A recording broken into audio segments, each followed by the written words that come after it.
मी कितीही प्रयत्न केला तर ही एक कमी मी कधीच पूर्ण करू शकत नाही. कुठली ते तुम्हाला पुढे सांगतेच. तर श्री स्वामी समर्थ मंडळी, काल होता राघवचा बड्डे आणि हा आहे माझ्या दादूच्या बड्डेचा व्लॉग.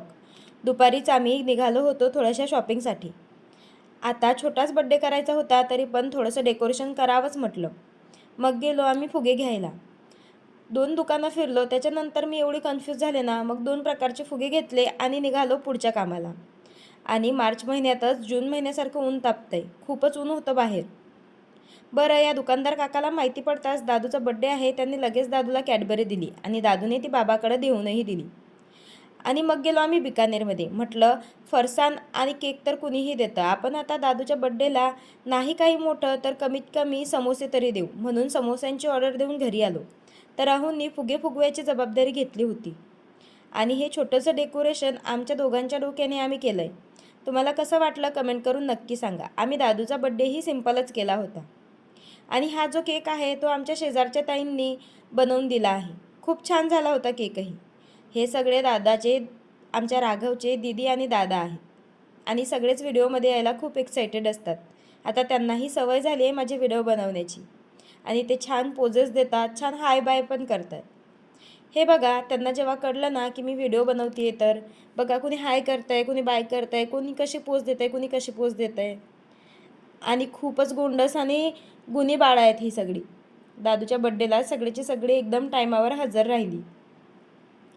त्यानंतर सगळे जमा झाल्यानंतर मी घेतलं औक्षण करून. आणि मी माझ्या विदर्भाच्याच पद्धतीने औक्षण केलं. आमच्यात साधं सिंपल हळदी अक्षदा कुंकू अक्षदा लावूनच औक्षण करतात. माझ्यानंतर 5 सुवासिनींनी दादूला ओवाळून घेतलं. आणि दादू बघा सगळ्यांकडे कसा बघतोय. जरा लाजिरवाण आहे माझं बाळ. लाजतच होता. तरीही बऱ्यापैकी छान झाला बड्डे. पण ना, मी घरच्यांची कमी नाही पूर्ण करू शकत काही केलं तरी. आता तुम्ही जर शहरात राहत असाल तर तुम्ही हे समजून जाल की शहरात राहिलं म्हणजे आपल्या तिघांमध्येच सगळं करावं लागतं. आता एवढा दादूचा बड्डे असल्यावरही गावाकडून कोणी येऊ शकलं नाही याची खंत मनात होतीच. तरीही माझ्या मनाने मी जेवढं जमेल तेवढं ती कमी पूर्ण करण्याचा प्रयत्न केला आहे. दादूसाठी हे चांदीची चेन आणि त्याच्यात स्वामी समर्थांचं लॉकेट गिफ्ट घेतलं आहे. तुम्हाला जर पूर्ण बघायचं असेल तर मला कमेंट करून सांगा. मी तुम्हाला एखाद्या शॉर्टमध्ये दाखवून देईन. आणि सगळ्या मुलांनी मग गडबड केली की काकी आम्हाला दादूला गिफ्ट द्यायचं आहे. दादू एवढे लोक बघून कन्फ्यूज झाला.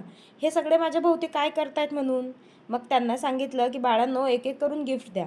आणि दादाही त्यांच्याकडचं गिफ्ट घेऊन बाजूला ठेवत होता. ह्या छोट्या दादूकडून बघा कसं गिफ्ट घेऊन ठेवलं लगेच. दादू खूप खुश होता कारण त्याला केक कापायला भेटत होता.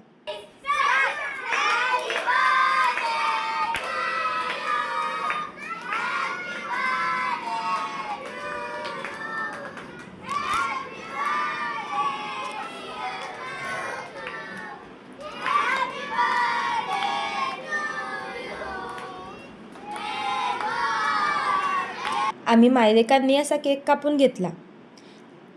आणि त्याच्यानंतर मी दादूला केक खायलाही घातला. अहोंना म्हटलं तुम्हीही येऊन दादूला केक खाऊ घालून जा. आता घरचे जरी येऊ शकले नाहीत तरी इथेही आमच्या प्रेमाची बरीच लोकं आहेत. ते सगळे आले त्याबद्दल खूप भारी वाटलं. थँक्यू सगळ्यांना तुम्ही आले म्हणून. आणि मग त्यानंतर सगळ्या पोरांना वाटण्यासाठी आपल्या प्लेट्स तयार केल्या.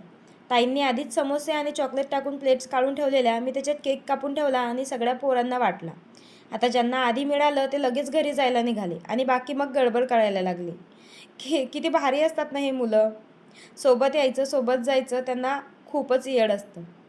मग सगळ्यांना आपल्या केक आणि समोसा डिस्ट्रीब्यूट केला आणि शेवटी एक काकी आलेल्या दादूला गिफ्ट घेऊन. चला आता व्हिडिओ कसा वाटला कमेंट करून सांगा. Bye bye.